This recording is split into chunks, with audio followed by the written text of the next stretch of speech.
Oman উপসাগর কিংবা পারস্য উপসাগর অঞ্চল থেকে ইরানের দিকে হামলার প্রস্তুতি নিচ্ছে আমেরিকার শক্তিশালী বিমানবাহী রণতরী বহর।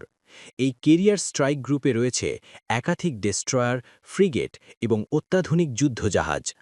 আকাশ ও সমুদ্রে সর্বোচ্চ নিরাপত্তা বলয় গড়ে তুলে এগিয়ে যাচ্ছে এই মার্কিন নৌবহর। কিন্তু হঠাৎ করেই পরিস্থিতি বদলে যেতে পারে। সামরিক বিশ্লেষকদের আশঙ্কা, এই হানাদার নৌবহরের দিকে একযোগে উড়ে আসতে পারে শত শত, সম্ভবত হাজার হাজার আত্মঘাতী বা কামিকাজে ড্রোন। এই ড্রোনগুলোর মূল লক্ষ্য হবে বহরের হৃদয়, বিশাল এয়ারক্রাফট ক্যারিয়ার। এয়ারক্রাফট ক্যারিয়ার গ্রুপের কাছে রয়েছে অত্যাধুনিক এয়ার ডিফেন্স ব্যবস্থা, শক্তিশালী রাডার, অ্যান্টি এয়ারক্রাফট গান ও ক্ষেপণাস্ত্র দিয়ে অনেক ড্রোনই হয়তো ধ্বংস করা সম্ভব হবে। তবে সামরিক বাস্তবতা হল সব ড্রোন ঠেকানো প্রায় অসম্ভব। আর ঠিক জায়গায় মাত্র কয়েকটি ড্রোনের আঘাতেই একটি বিমানবাহী রণতরী মারাত্মক ক্ষতির মুখে পড়তে পারে। এই কৌশলেই বাজি ধরতে পারে ইরান। ইরানের ইসলামী বিপ্লবী গার্ড বাহিনী বা আইআরজিসি বর্তমানে বিশ্বের সবচেয়ে বড় আত্মঘাতী ড্রোন ভাণ্ডারের মালিক বলে মনে করা হয়। হাজার হাজার কামিকাজী ড্রোন ইতোমধ্যেই মজুত করেছে তারা। এক কথায় বলা যায়, আধুনিক আত্মঘাতী ড্রোন যুদ্ধের অন্যতম পথিকৃৎ ইরান। ইরানের ড্রোন ভাণ্ডারে সবচেয়ে বেশি সংখ্যায় রয়েছে শাহেদ ১৩১ ও শাহেদ ১৩৬ মডেলের কামিকাজে ড্রোন। এই ড্রোন কতটা বিধ্বংসী তা ইউক্রেন যুদ্ধ চোখে আঙুল দিয়ে দেখিয়ে দিয়েছে। ইরান এই প্রযুক্তি রাশিয়ার কাছে হস্তান্তর করেছে, যার ভিত্তিতে তৈরি হয়েছে জেরান ড্রোন। প্রতিদিন এই ড্রোন হামলায় বিপর্যস্ত হচ্ছে আমেরিকার মদতপুষ্ট ইউক্রেনীয় বাহিনী।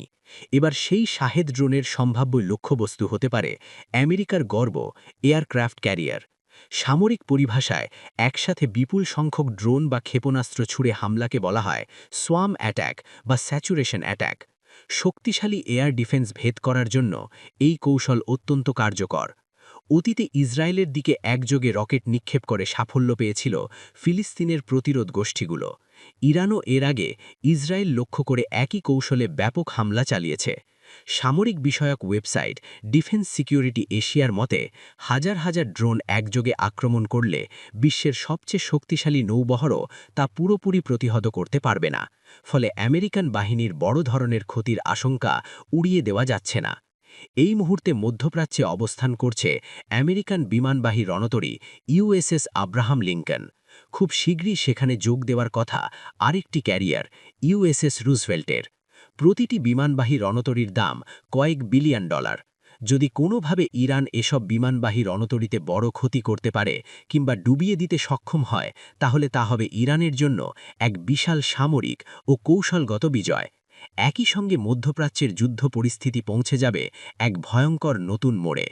বিশ্লেষকদের মতে, আগামী কয়েকদিনই বলে দেবে এই সংঘাত কেবল হুমকির মধ্যেই সীমাবদ্ধ থাকবে নাকি ইতিহাসের সবচেয়ে ভয়াবহ নৌযুদ্ধের দিকে এগিয়ে যাবে বিশ্ব।